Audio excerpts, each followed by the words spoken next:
बिस्मिल्लाहिर्रहमानिर्रहीम। अस्सलाम वालेकुम स्टूडेंट, उम्मीद है आप सब खैरियत से होंगे। चैप्टर नंबर 6 जो है ग्रेविटेशन, इसका सेक्शन बी, और सेक्शन बी में जो न्यूमेरिकल्स है वो आपको मैं करवा रहा हूँ। और सेक्शन बी का क्वेश्चन नंबर 4 है, और इसकी जो न्यूमेरिकल है इसको मैं रीड कर रहा हूँ, फिर आपको समझाता हूँ कि इसमें क्या डिस्कस किया है। Determine the gravitational force of attraction between Urva and Ayesha. Urva and Ayesha ये 2 स्टूडेंट्स हैं, और इनके between gravitational force of attraction apply हो रही है। अब जो gravitational force of attraction apply हो रही है वो कितनी हो रही है वो हमें मालूम करनी है। ग्रेविटेशनल फोर्स ऑफ अट्रैक्शन को कैपिटल एफ से शो करेंगे। फिर आगे लिखा है standing at a distance of 50 metre apart. Urva और आयशा, इन दोनों के दरमियान का जो डिस्टेंस है वो कितना हमारे पास स्टूडेंट 50 मीटर, और इसमें जो डिस्टेंस को हम शो करेंगे वो स्मॉल आर से करेंगे। तो यहां तक 2 चीजें हो गई, ग्रेविटेशनल फोर्स F और distance R, small r is equal to 50 meter. फिर the mass of Urva 60 kg and Ayesha is 70 kg। अब जो 2 स्टूडेंट हैं उर्वा और आयशा, इन दोनों के मासेस हमारे पास गिवन है। उर्वा का मास है 60 किलोग्राम और आयशा का मास है हमारे पास 70 किलोग्राम। तो अब यहां पर हमारे पास 4 या 5 फिजिकल क्वांटिटी आ गई। एक तो फोर्स और डिस्टेंस r, m1 m2, ये हमारे पास 4 हो गई, और फिर जो होगी वो ग्रेविटेशनल कांस्टेंट होगी। तो उसके लिहाज से स्टूडेंट जो हमारे पास डेटा बनेगा वो f हमने फाइंड करना है, f is equal to question mark, और m1 हमारे पास है 60 किलोग्राम। उर्वा का जो मास है उसको m1 से शो कर लें, और जो आयशा का जो मास है उसको 70 किलोग्राम से डिनोट कर लें। फिर हमारा 70 किलोग्राम इसकी वैल्यू है, और आयशा का मास m2 है। और फिर स्टूडेंट इसमें जो डिस्टेंस दिया हुआ है वो कितना दिया हुआ है, 50 मीटर का डिस्टेंस दिया हुआ है। फिर ग्रेविटेशनल कांस्टेंट जो वैल्यू है वो हमारे पास 6.67 multiply by 10 power -11 newton metre square per kilogram square. तो ये तो आ गया स्टूडेंट हमारे पास जो है डेटा। फिर इसके बाद इसका जो सॉल्यूशन है, इस डेटा को देखते हुए जो हमारे पास सॉल्यूशन में फार्मूला आएगा वो फार्मूला हमारे पास क्या है, F equal to G m1 m2 upon r square. F हमने कैलकुलेट करना है, G की वैल्यू हमारे पास कांस्टेंट है 6.67 मल्टीप्लाई बाय 10 पावर -11। m1 की वैल्यू हमारे पास 60 है, और m2 की वैल्यू हमारे पास है 70, और फिर r हमारे पास है 50 का स्क्वायर। 50 का हमारे पास क्या आ जाएगा, स्क्वायर आ जाएगा। फिर स्टूडेंट F इक्वल टू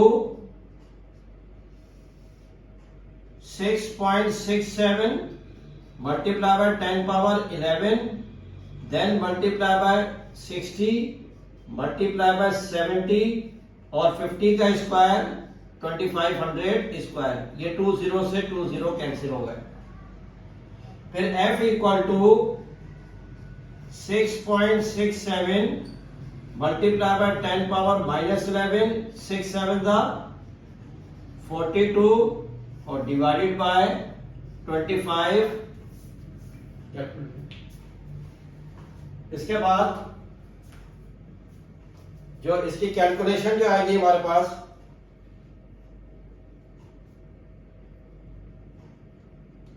इसकी कैलकुलेशन में जो स्टूडेंट हमारे पास आएगा डेटा वो 6.67 multiply by 10 raise to power -11 multiply by 42 और डिवाइडेड बाय 25। तो स्टूडेंट ये आ रहा है 1.12 into 10 power -10। Force equal to 1.12 10 power -10 newton. अब उर्वा और आयशा जो स्टूडेंट हैं, इनके बिटवीन जो फोर्स अप्लाई हो रही है, ग्रेविटेशनल फोर्स ऑफ अट्रैक्शन, वो हमारे पास ये आ गई। ये तो आ गया प्रॉब्लम नंबर 4, ये क्वेश्चन नंबर 4। अब स्टूडेंट हमारे पास है, अब हमारे पास सेकंड न्यूमेरिकल है और इसका बी पार्ट है, weight of Rani is 450 Newton eight the surface of earth. Earth surface पर रानी का जो वेट है, वो कितना है? 450 न्यूटन है। और वेट को हम किससे शो करेंगे? W से।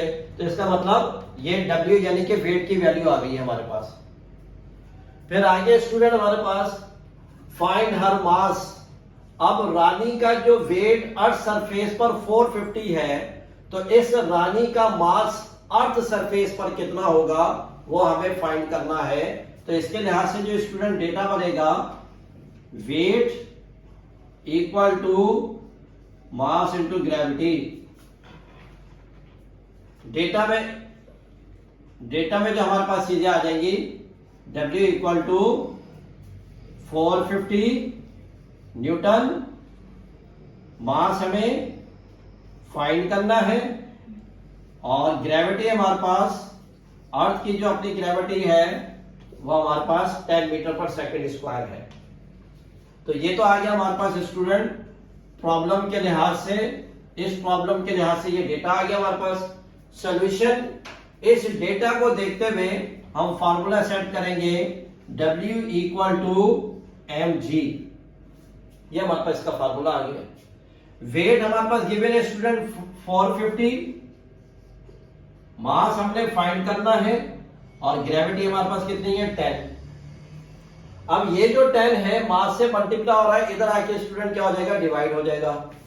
तो 450 divided by 10 equal to m, ये 0 से 0 कैंसिल, तो मास इक्वल टू 45, और मास का यूनिट क्या आ जाएगा? किलोग्राम। अब रानी का जो वेट अर्थ सरफेस पर है वो कितना है? 450। तो फिर उस रानी का जो मास है अर्थ सरफेस पर कितना होगा? 45 किलोग्राम होगा। तो ये तो आ गया हमारे पास 6 का भी। अब हमारे पास आ रहा है 7, क्वेश्चन नंबर 7, और ये हमारे पास जो प्रॉब्लम है, weight of Nabira is 700 newton on the earth surface. Earth surface पर जो नबीरा का जो वेट है वो हमारे पास कितना है? 700 न्यूटन, यानी कि WE। वो फिर आपको मैं बताता हूं। फिर what will be Nabira weight at the surface of the moon. तो अब ये कह रहे हैं कि मून सरफेस पर नबीरा का जो वेट है वो कितना होगा। अगर अर्थ सरफेस पर नबीरा का वेट 700 न्यूटन है, तो मून सरफेस पर नबीरा का वेट कितना होगा। अब इसके लिहाज से हमने डेटा जो है वो सेट करना है। तो हमारे पास क्या आ जाएगा? Weight on the surface of moon, ये E, और on the surface of earth, हमारे पास weight on the surface of earth कितना हमारे पास नबीरा का? 700 न्यूटन। ये हमारे पास गिवन है। फिर क्योंकि ये जो बात कर रहा है, ये किसकी बात कर रहा है? ये अर्थ सरफेस की। अर्थ सरफेस पर अगर नबीरा का इतना वेट है, तो अर्थ सरफेस की हमारे पास क्या क्या आएगी? इधर ग्रेविटी भी आएगी, और वो कितनी आएगी? 10 मीटर पर सेकंड स्क्वायर। ये हमारे पास आ गया।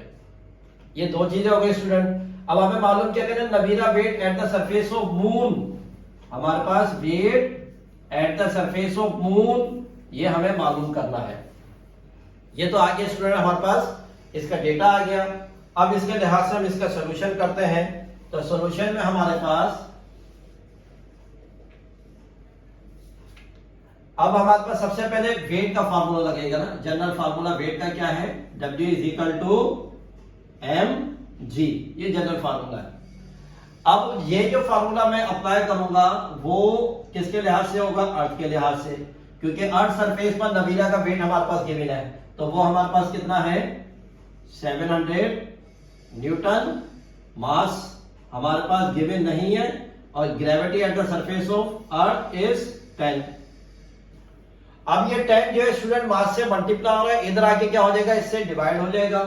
तो 700 divided by 10 equal to m, ये m से m कैंसिल, 0 से 0 कैंसिल, तो हमारे पास कितना आ जाएगा 70 किलोग्राम।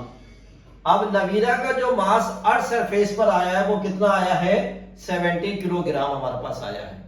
अब हमने मालूम क्या करना है कि नवीरा का वेट मून सरफेस पर कितना है, तो दोबारा स्टूडेंट यही फार्मूला लगेगा। वेट का जो जनरल फार्मूला है W = mg। अब हम मून की बात कर रहे हैं तो दोनों के साथ क्या आ जाएगा, मून आ जाएगा, स्मॉल m आ जाएगा। फिर weight at the surface of moon equal to mass हमने कैलकुलेट किया है 70। अब ये मैंने इस वजह से लिखा है क्योंकि पूरी यूनिवर्स में मास हर ऑब्जेक्ट का सेम रहता है, तो जितना मास नवीरा का अर्थ सरफेस पर था उतना मास नवीरा का मून सरफेस पर भी होगा।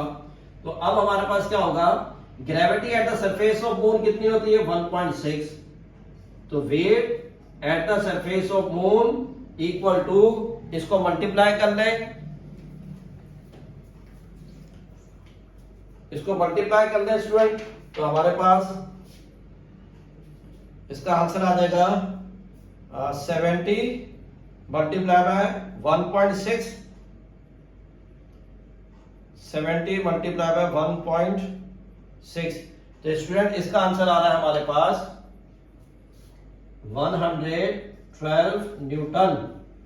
तो नवीरा का जो वेट है eight the surface of moon वो कितना हो रहा है 112, और अर्थ सरफेस पर कितना था 700 न्यूटन। तो स्टूडेंट ये न्यूमेरिकल है, और न्यूमेरिकल को, इस टॉपिक को, इस वीडियो को जरूर अच्छी तरीके से देखिएगा। उम्मीद है आपको समझ में आई होगी। अस्सलाम वालेकुम।